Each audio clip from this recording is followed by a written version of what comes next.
everybody heard of Snowden, right? Yeah. Eric Snowden? Yeah, the whistleblower. Yes. He camping out in Russia, I think. So he had said something about that situation, but it made me think about a bunch of things. He said that one of the reasons he blew the whistle was because he knew that it would hinder creativity. So if you know people are watching you, then that will stifle your creativity. So he wanted Americans to know they're being watched so that they could stop it. Because if it ever came out that we're being watched and we couldn't do anything about it, that would hinder all things creative and good, from government to arts to technology, so on and so forth. Something like that. Yeah. And when I thought about that, I thought about it as an artist, but now just I'm thinking about it in my life. I think about how many people have probably lived in my head. Rent free. You feel me? Just chilling, camping. Set up. Decorating. All that. Furniture. Everything. But it's crazy how you make decisions based on them. Yes. You know what I mean? Like, you'll change one of your lyrics because one of your college professors sitting there like, just in your head. I don't like that. You know what I'm saying? And that will alter, you know, even if you're going to say something hard or something that needs to be said. Facts. So do y'all feel like that's what Snowden said is inherently bad? Is it something good about people camping out in there, or is it what is it? What is Take it? a stab at it first. I think it just depends on who's camping out. Yeah. I think to have nobody camping out would mean that you could just be flying off the rails, hurting people, and it doesn't even bother you at all. Right. You're just slaying people and just cruising away, like, you know, sleeping good at night. I think on some level, I need to be accountable. I think when I'm preparing sermons or classes, I'm seeing people in the audience who I want to help with it. So I think if the audience in my mind is composed with individuals who I'm trying to serve, I think it becomes that. Then there's also a few people who I care what they think about me. That can't be a ton of people, but there are, you know, I have my pastor, I'm thinking about my wife, thinking about my children, I'm thinking about brothers that I'm close to. How would they react to this? And I find healthy accountability there. I think it's the struggle is to keep it just to that group and not to be including this fear of man pleasing, where what I'm saying, I'm filtering it through, can I get your approval? And it becomes a lot more about what I want from my audience as opposed to what I want for my audience. Because I think there is, you know, it does feel good to be praised and to be approved and to be seen as to be agreed with. And to then begin to say, all the other folks living in my mind, y'all, yes, let's make room for all the trolls so that we. That's when you go wrong. That's when it gets off. Right. Okay. So did they earn their way into your head, or did you put them there? I think I put them there because of the people pleasing, fear of man component of making art that's public. Okay. That is it's just a struggle that comes along with it. Because it doesn't make any rational sense why the minority of your audience, and I say minority in terms of number, that there's only a small section that hates everything and wants you to know. It's important to me that you know I thought what you did wasn't good. Right. I want you to know. And their words are heavier than the It could be one. It could be one. It could be like a million hand fire emojis. Yeah, oh my God. One dude. Why he trying to be Future? Why he trying to be Travis Scott? So I think I give them that power. I gave you that. And that's why I feel a lot of value in not medicating on the praise, because if it's a two-sided sword. If you find yourself, sort of like, oh, praise me, let me go read how great I am. Yeah.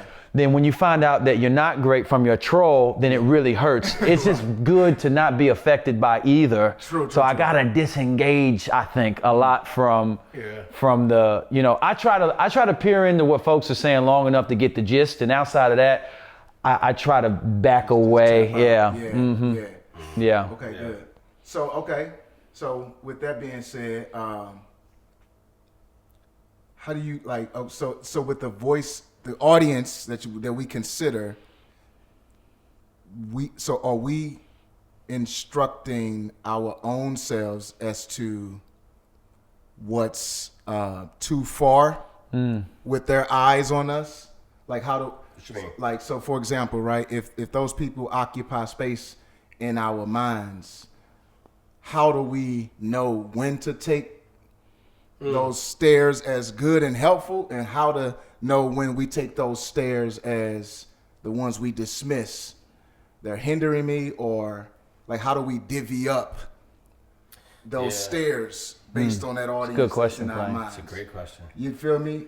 Yeah, because not all negative criticism is bad. I mean, there's a lot of negative criticism that is really served as helpful for me as an artist. Right. You know what I mean? Right. Yeah. It just makes me conscientious, when I'm writing the next song, I think part of the divvying up process, I talk a lot about when I'm talking apologetics, I talk a lot about tone, right? I think tone is critical. That's good. Right.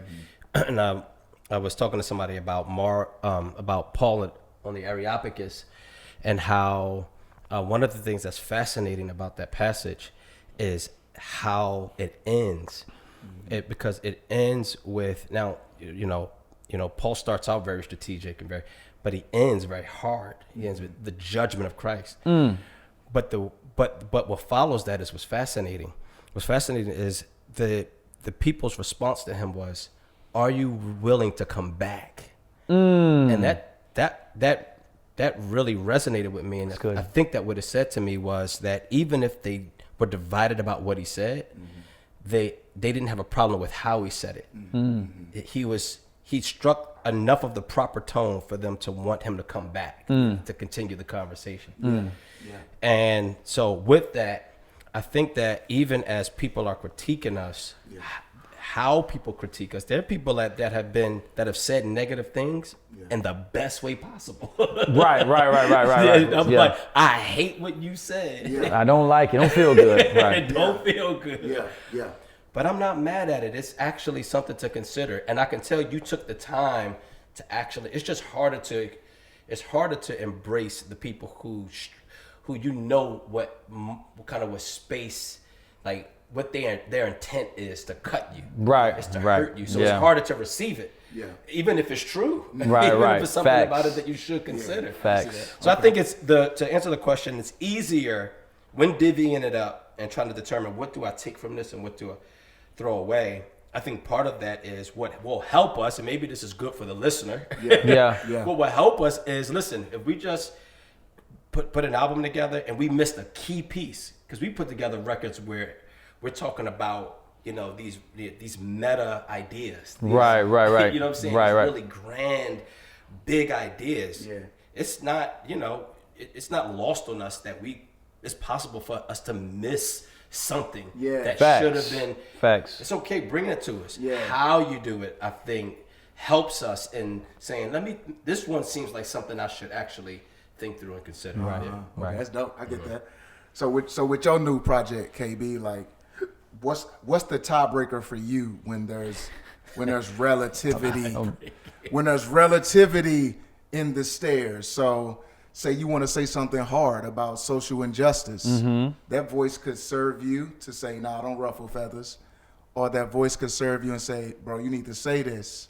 Right. Like, how do you make those decisions in yourself, even on your new record? You know what I'm saying? Yeah. Well, I go back to that there is a circle around me of diverse voices, and diverse ethnically, and diverse racially, and then diverse in terms of age, gender.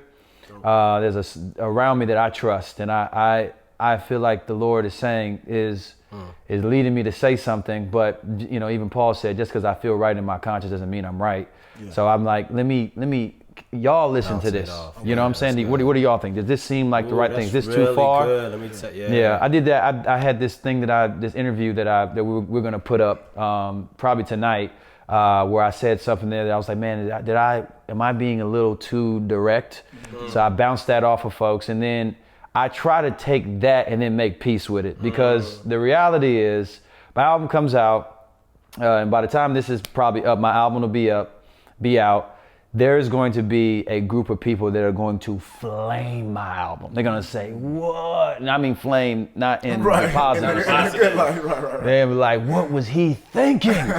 And the way that I have to go into that is that I've already made my bed. So you can't, you're not going to be able to talk me into thinking that it was a bad decision to do what I did or said what I said, because I've already said that and then I've already accepted that some people are just going to be recalcitrant to it. Mm-hmm. I do think that that's helpful, even taking it this far and saying that the day is going to come where people are not going to want to hear what I say, or they can't, and then it won't have anything to do with the content. They're just not really feeling me anymore. I know that age or the internet, something's going to come for me one day. And I think that's just I just have to make peace with that now. And so that when that day comes, so that's the kind of line that I'm toying is, I do want to be helpful. I don't want to just come off and say things, because everybody is dog whistling to a certain degree. You're trying to signal somebody. And you can hear that. And I don't want to go to the table making these hard decisions of, I know that this is going to be unhelpful for this group of people, but this group of people over here going to look at me like, yeah, you got them. Right. No, I want to be helpful to everybody. Yeah. And it's really about saying what needs to be said in a way that everyone can access it, but also embracing that there's going to be limitations to that and being at peace with that. So it's it's complicated-ish to me. You know what I'm saying? Let me tell you what I love about what you're saying. The first thing I love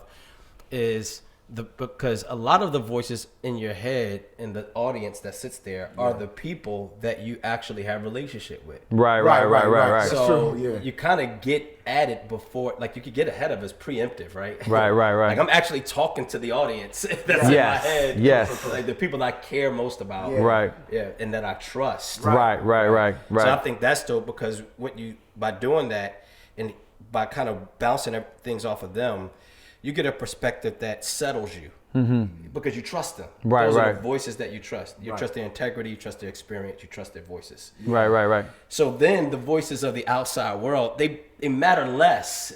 I see what you're saying. They matter less because you're anchored. You know what I mean?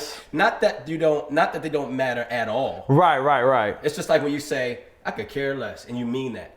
Like, not that some people say that and they mean I don't care at all. Some people say that and mean exactly what they're saying. I just care less. And I think you have to on some level. Absolutely. It's got to be. Yes. I can't hold your praise or critique to the core of who I am. That's if I do, I'm going to be and I know people like that. Yeah. I know people like that are literally like, me bro, too. you're doing an amazing job. J. Cole rapped about that on that False Prophet song. They're like, man, people love you. Are you kidding me? Why are you in your comment section fighting the 7 people out of the 1,000?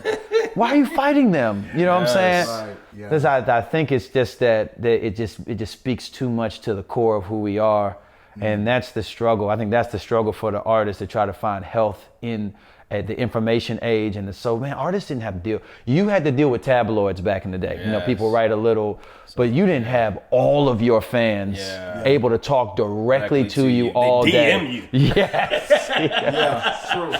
Text you if you got one of them. They can start a campaign to cancel you, all of that stuff, you know?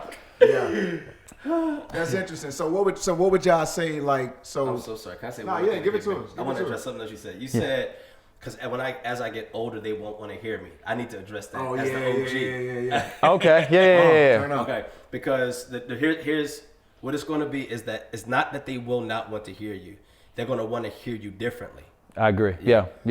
And what I found is, at least in my career, is that the more you learn to embrace the new space that they want to hear you in, and you use your music in a complementarian way, right, they actually appreciate the music as well. I agree. Absolutely. So you'll always have a voice as long as the grace right, of God is on you to serve as an ambassador to his people. Right. So, yeah, I totally agree. And I was thinking more like 50-ish, the 50 age. Not 50 Cent, but like when I can't do this when I'm 50. That's what that's what I was thinking. But you guys are obviously, we're about the same age anyway. So I agree with that 100% true. That is, I can feel that. So how would y'all help somebody that's, so especially we talked about in other episodes, like there are a lot of shifts right now in people's thinking, in particular Christians, right? A lot of young Christians in the information age are discovering new ideas that challenge their Christianity, that makes them want to leave their Christianity, or is strengthening their Christianity. How would you help them deal with the new voices and pendulum swinging? You know what I mean? Because that's sort of like a knee-jerk reaction when you learn something new, or you're exposed to something that you wish somebody would have told you, right? And you feel that psychological letdown, that spiritual letdown, and then you might want to revolt. You know what I mean? Like, have y'all ever went through like that internal shift, and then you had to sort of tame yourself or teach or coach yourself through that transition? Or is a pendulum swing necessary? Do some people need to swing hard to come out of something unhealthy and then balance out later? You know what I mean? I know there's two different questions, but is a pendulum swing necessary sometime? Or how do you coach somebody in that like smooth transition? Without fail, especially now, like if the pendulum don't swing right now, then it depends. Okay, here's what I mean. If the pendulum swinging, if by that you mean that people completely abandon all that they've ever believed, I think that can be problematic, especially if they hold on to that for the rest of their lives. But if by the pendulum swinging you mean people are more deconstructionist, in a space where they're deconstructing ideas that they once kind of planted their feet on and found to be either false or mischaracterized. Yeah. You see what I'm saying? Yeah. You know what I'm saying? So I think that the latter is what I've gone through in several seasons of my life. Sure. Like I tell people all the time, I became an apologist for myself first. Like, that's why I went to biblical counseling. Bro, I did not become an apologist for them out there.